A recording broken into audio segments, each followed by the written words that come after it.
Ed from Pinball Mayhem here. Just want to give a quick tip on wiring these plugs in. This is a this is going to be for a Wurlitzer amplifier that I'm going to be rewiring later today. But we need to get a new plug end on it, and this is a non-polarized bakelite plug, which is most likely. I think this is an original, but we do have you can get reproductions at Victory Glass as well. Some nice ones. This is some brand new rayon gold cloth cover wire to look nice and original, and that also came from Victory Glass. The other thing with this plug is you got this little insulator that goes in the end, and we'll go through that. So biggest thing is when people wire these in, you sometimes hook them or whatever, don't even tin them, put them straight through the hole and just go around these screws. The problem is that's more prone to pulling. The wires can fray out. There's a few tips to do it right. Now this is an original plug from something. You can see the wires are actually comes from the cord and routed around the outside, and then it's hooked around the screw. That gives excellent pull protection. Now this is of course shot. This plug looks like it's dented too, so I'm not going to be using this. But for inside of jukeboxes, almost all of them use these flat little bakelite plugs and or bakelite light plugs. They have a different design on top. This is like a leaf design. Most of them just have a geometric kind of line pattern. They all operate the same, but it's just kind of interesting. You know, these provide power or sometimes even audio signals with these cables. So now this stuff is just get started. This stuff is prone to fray. So I like to use just a little piece of heat shrink tubing, put that on the wire first. Now I'm pretending the other side of this is connected to something, so I'm just going to slide that back. Now I got to kind of estimate how much wire I'm going to need to wrap around those. Ooh, almost dropped it. Wrap around those plugs. So I am going to start by just using an X-Acto knife and just slice down the middle back. Allows you to remove all that extra wire or the rayon. This nice thing about this wire is it's actually very original like. You got the cloth insulation on the inside that also has a tracer on one side. So if polarity does matter for what you're doing, you can do that. So this wire, rather than just hooking it to there, I got to go all the way around. I'm going to need a little bit more wire than that to make the hook on the end. Let me cut this back a little bit more. I'm trying to be as lined up as I can on there because I don't want to have any much extra coming out of the housing. So let's start with that. So I need to make a hook to go around the screw. So we're going to use my strippers.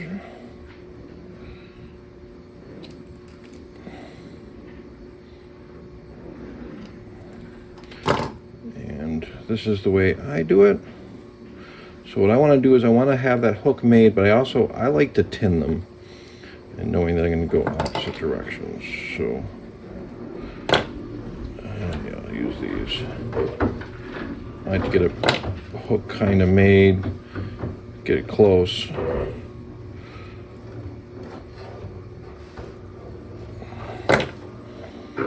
And then I'm going to tin them with a little bit of solder. That's going to allow it to keep it from fraying and creating a mess. Let's use my little third hand here.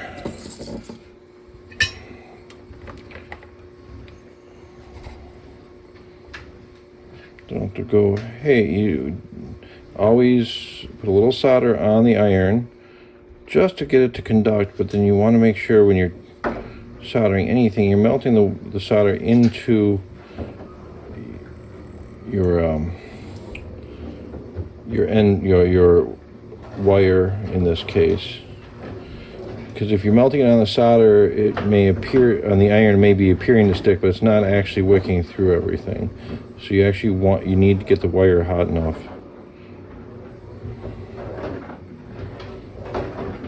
to go through. So you notice I still touch the iron a little bit. That's just to make sure the iron can conduct the heat to the wire properly. But I want to make sure it goes into into the wire. I may have got a little bit much in there.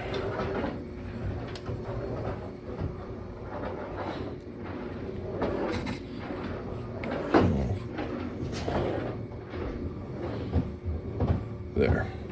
All right. That's what I want to do for soldering. And I can put this bad boy out of the way. So now I just need to wrap the wire. I think I'm pretty a little bit short. So at this point I can still cut a little bit more of this off. It's not a big deal. It's always easier to cut more off than it would be to if you cut too much. So let me start. Now if the outlet is polarized, you will have you may have different color screws. So normally a silver screw is for your white or your neutral for your AC line, and if a brass colored screw would be for your hot or your black wire. Let's see if get that to sit down where I need it to. I don't mind this being a little tight in here. There. That looks like it's going okay. So I'm just going to tighten that down mostly, but not all the way. As you can see now, the wire wraps around the outside of the post. Now these screws should be set up so you can't take them all the way out. And I got this pretty tight, so I'm gonna have to force it around. There we go. So when I'm loosening it, I feel a little bit of resistance. That tells me that I'm at the end. So now I'm gonna just tighten that down.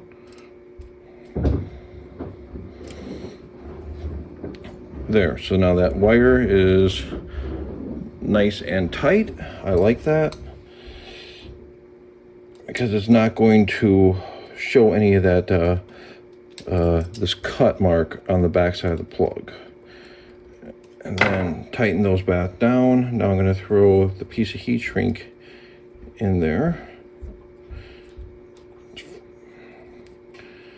And for the heat shrink, I'm just going to try just to hit it with a little bit of heat. And this is where, of course, it's nice to hide as much of that as possible. I'm just going to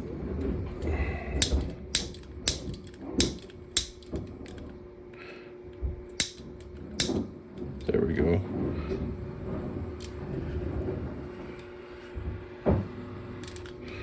There, just enough to make it shrink so that's not going to slide out. There we go, almost done. Now I'm just going to check these screws one more time because they are solder, and you can kind of squish that solder down a little bit. Make sure your wires are tucked nice, and the last thing is to put your insulator on top. I don't know if this is the right one for this plug. Hey, it fits.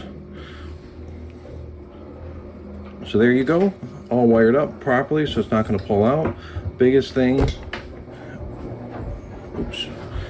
is to make sure that you're going around the post, the plug, and not from here directly to that loop. That's going to just pull out, it's going to short, it's going to cause problems.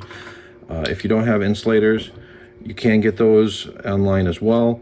Those are always good. Pick up a 5-pack, and that's going to be a good plug. Now, of course, when you're plugging it, you should hold it by the plug, not the cord. But if something does pull on it, you're a lot safer this way. Thank you for watching, and stay tuned for other tips.